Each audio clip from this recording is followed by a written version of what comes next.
Hey everyone, welcome to the show. I have a bunch of updates to share about Donald Trump. First is the big news that broke last night in Donald Trump's classified documents case. A witness told the FBI that Trump's co-defendant, Walt Nauta, was promised a pardon if Trump won a second term as president.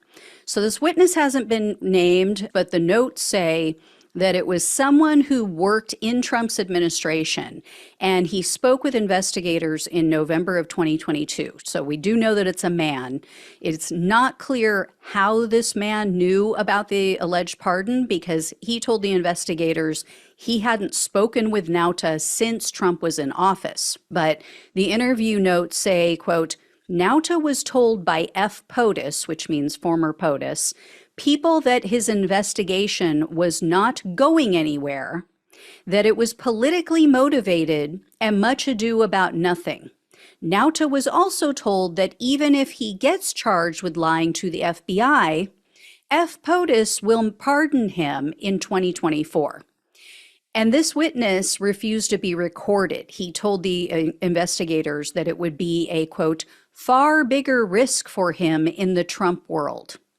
He also told investigators that he urged Trump to give everything back to the National Archives, and he said that Trump's claim about declassifying the documents was bogus because there was, quote, no standing declassification order.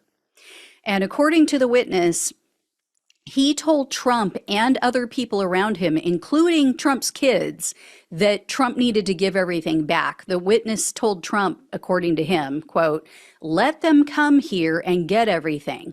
Don't give them a noble reason to indict you because they will. And in response to what this witness said to Trump, Trump replied with something to the effect of, you're the man. So the witness found that to be a little odd, as anyone would. And this new information was revealed in redacted court filings that were just unsealed by Judge Aileen Cannon. So in regard to Trump's current criminal trial, the 2016 election interference hush money payment trial, I owe you all an apology. I was misinformed about when they would resume the trial. As you all probably already know, the judge heard arguments about whether or not Trump violated the gag order this morning, and then the jury heard additional testimony from Trump's Pecker, which is how I will now and forevermore refer to David Pecker. But before I get into Trump's Pecker, that's so gross. The gag order hearing was, I would say, contentious, to say the least. Judge Merchan hasn't issued a decision yet, but he's clearly done with Trump's attorney, Todd Blanche. After some back and forth and the judge demanding answers from Blanche, he told the judge, quote, President Trump is being very careful to comply. He means with the gag order. I don't know how the judge didn't laugh, but Judge Merchan responded, quote, Mr. Blanche, you are losing all credibility. So we'll see what the judge decides. I just wish one of these damn judges had the ovaries to throw his ass in jail, even if it's just overnight, right? It would set him straight, might wake him up a little bit. I have heard pundits on TV saying, oh, well, the judge doesn't want to do that because that's just going to make Trump a martyr in his followers' eyes. That's BS. That is a political decision. This judge needs to make a legal decision. When a judge imposes a gag order and you violate it, there needs to be consequences. And when you violate it like 10 plus times within days, it should be severe. Right? Should be a serious consequence so you stop. He can't make decisions based on who Trump is and the candidate and, the campaign and all this other BS. My opinion, but I think I'm right. Anyway, the trial resumed. Trump's Pecker took the stand and he completely destroyed Trump's defense. And you know how you know that he destroyed Trump? Because MAGA cult members were losing what little mind they have left on Twitter. And they were desperately trying to destroy Pecker's credibility. So the guy who propped up Trump the guy who helped to put him in the White House, they're now calling him a lying scumbag. It is amazing, the pretzel logic with MAGA. So here's some of the damning testimony that Pecker gave. He confirmed all agreements between himself and Trump were kept secret. They put nothing in writing because he was trying to help Trump swing the election. Pecker also said that there was a Trump Tower meeting. This was in, I believe it was August of 2015. And Pecker told Trump that he would be his, quote, eyes and ears during the campaign. And he said that Trump was pleased that Pecker was going to be killing negative stories about him and propagating these, negative stories about his rivals. So when Pecker was asked, how did this all work? And especially about that infamous story that they ran about Ted Cruz, or I guess there were a couple about him cheating and his father being, friends with Lee Harvey Oswald and all that BS. So when they brought that up, Pecker said, quote, Michael Cohen would call me and say, we would like you to run an article. And then he said that Cohen would send him a piece on someone like Cruz, and that the National Enquirer would, quote, embellish it from there. Pecker also confirmed that Trump was involved in all of this and that he was, quote, very detail-oriented. In fact, he said that Trump, quote, micromanaged all of this, the agreement, the stories. So that completely undermines Trump's defense that I had no idea Michael Cohen went rogue. He did all of this without my knowledge. I had, Michael's my attorney. I didn't know.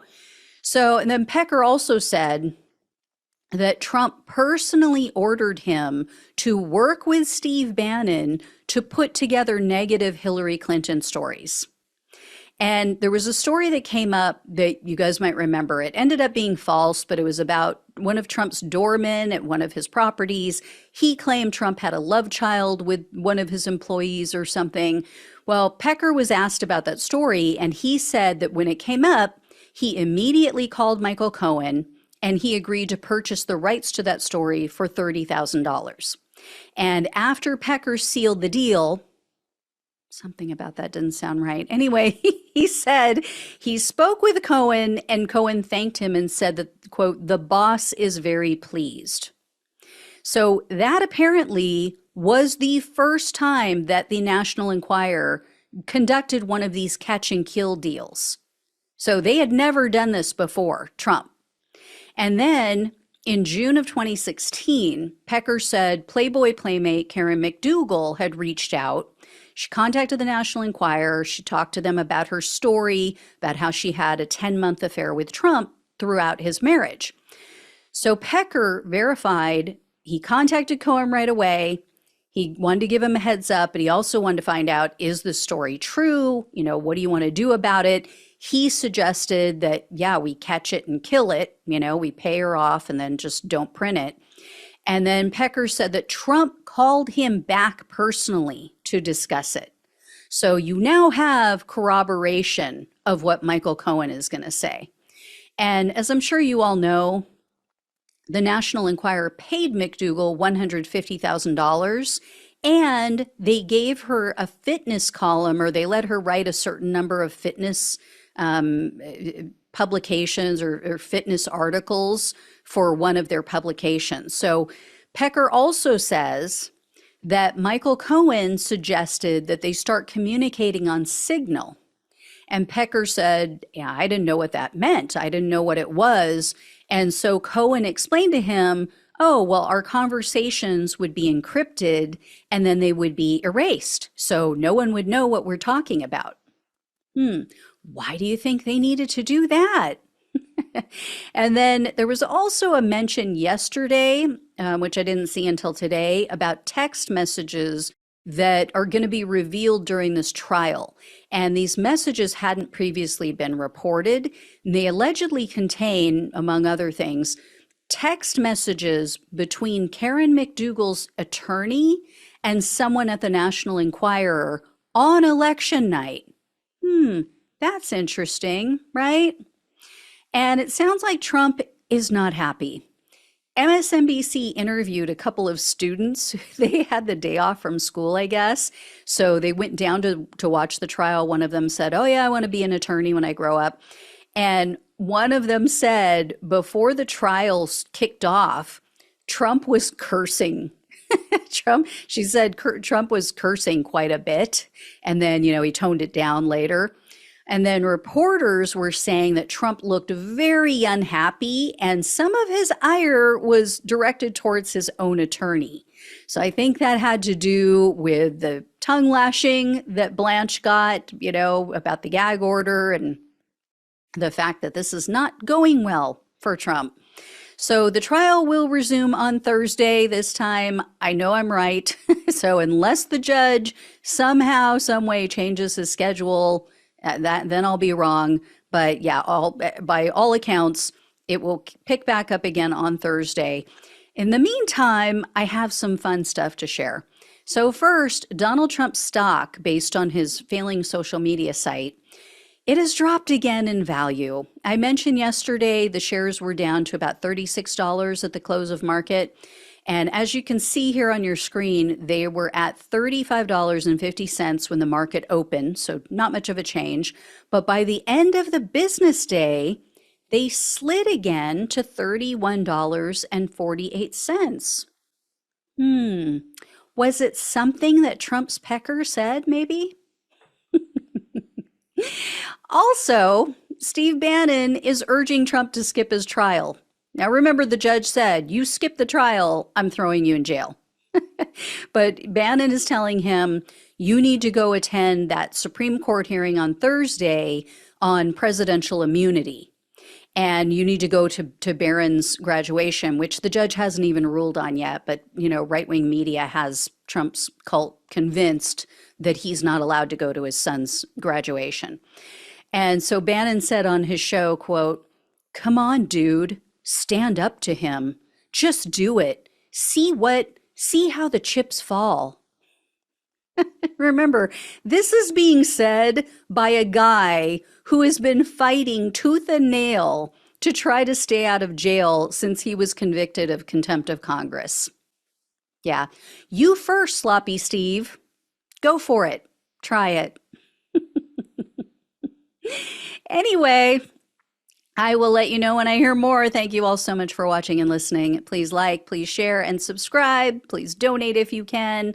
Love you guys. Take care. Talk with you soon.